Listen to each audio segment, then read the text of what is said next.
Hi అండి. AP liquor scam అనేది రోజుకొక కొత్త మలుపు అయితే తీసుకుంటూ ఉంటుంది. ఎందుకంటే రీసెంట్ కాదు ఈరోజే సజ్జల శ్రీధర్ రెడ్డి ఎవరైతే ఉన్నారో అతనైతే అరెస్ట్ చేశారండి. ఈ లిక్కర్ స్కామ్ A6గా ఉన్నాడు.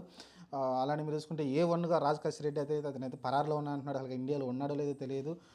ప్రస్తుతానికైతే అతనైతే కనిపించట్లేదు. ప్రస్తుతానికి అతనైతే ఏదైతే సిట్టు ఏదైతే నోటీసులు ఇస్తుందో దానికి కూడా హాజరు కావట్లేదు ఎంక్వైరీకి. మరి చూద్దాం. మరి ప్రస్తుతానికైతే ఈ రోజు మటుకు సజ్జల సిద్ధారెడ్డి నలిసి సజ్జల కుమారుడు అనుకుంటాను ఇతను. ఇంతకుముందు ఆయన జగన్మోహన్ రెడ్డికి చాలా సన్నిహితుడు. యాక్చువల్గా ఈ స్కామ్లో ఈయన కూడా వన్ ఆఫ్ ది మెయిన్ లీడ్గా ఉన్నాడు. దీని ముందు మనం మాట్లాడుకున్నాం, మిథున్ రెడ్డి కూడా అరెస్ట్ చేయడానికి సిద్ధమవుతున్నారని. ఆ తర్వాత విజయసాయి రెడ్డి కూడా దీనిలో ఒక విక్టిమ్గా కాకుండా అతన్ని ఒక సాక్షిగా తీసుకున్నారు. ప్రస్తుతానికైతే మరి సాక్షిగా అతనైతే చాలా విషయాలు అయితే చెప్పుకుంటూ వస్తూ ఉన్నాడు. చూద్దాం. మరి ప్రస్తుతానికైతే చాలా ఈ లిక్కర్ స్కామ్ అనేది రోజు రోజుకి ఒక్కొక్క కోణంలో ముందుకు వెళ్తూ ఉంది. ఓవరాల్గా అయితే దీని ముందు కూడా చాలామందిని అరెస్ట్ చేశారు. ప్రస్తుతానికైతే A1 దొరకట్లేదు, కానీ మిగతా వాళ్ళందరూ దొరుకుతున్నారు. మరి చూద్దాం ఏం జరగబోద్దో. ప్రస్తుతానికైతే సజ్జల కుమారుడైన సజ్జల శ్రీధర్ రెడ్డి అయితే ఈరోజు మార్నింగ్ హైదరాబాద్లో అయితే అరెస్ట్ చేసి ఆయన విజయవాడకి అయితే తీసుకెళ్లారు. ఇంకా ACB కోర్టులో హాజరుపరిచి ఆ తర్వాత విచారణ అయితే జరుపుతారు అతన్ని అయితే. మరి ఎలాంటి విషయాలు అతని నుంచి రాబడతారో చూడాలి. మరి రోజు రోజుకైతే జగన్మోహన్ రెడ్డికి ఉచ్చు బిగుస్తూ పోతుంది అనిపిస్తుంది. ఎందుకంటే జగన్మోహన్ రెడ్డి తెలియకుండా ఇదేమీ జరగదని అయితే నేను కూడా భావిస్తున్నా.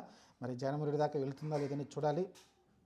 ఎందుకంటే ఒక రోజులో అయిపోదులే, చాలా టైం పడుతుంది. 2 సంవత్సరాలు వద్దా, 1 సంవత్సరం వద్దా చెప్పలేము జగన్మోహన్ రెడ్డి దాకా వెళ్ళడానికి.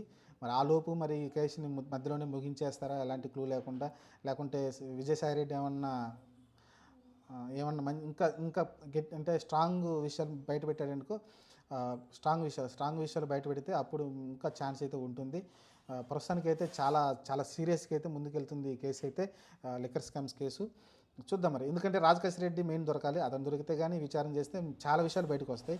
ఎందుకంటే వీళ్ళందరూ పిల్లబచ్చల్లా కనిపిస్తున్నారు. సజ్జల శ్రీధర్ రెడ్డి కావచ్చు, మిగతా వాళ్ళు కావచ్చు, అంత స్ట్రాంగ్గా కనిపించట్లా. మీకు ఎప్పుడైతే రాజకేశ్ రెడ్డి దొరుకుతాడో A1, అతన్ని విచారిస్తే ఎక్కువ ఇన్ఫర్మేషన్ మీకు వచ్చే అవకాశం అయితే కనిపిస్తుంది. చూద్దాం మరి ఏం జరగబోద్దో. ప్రస్తుతానికైతే సజ్జల కుమారుడు సజ్జల శ్రీధర్ రెడ్డి అరెస్ట్ అయ్యాడు ఇవాళ మార్నింగ్.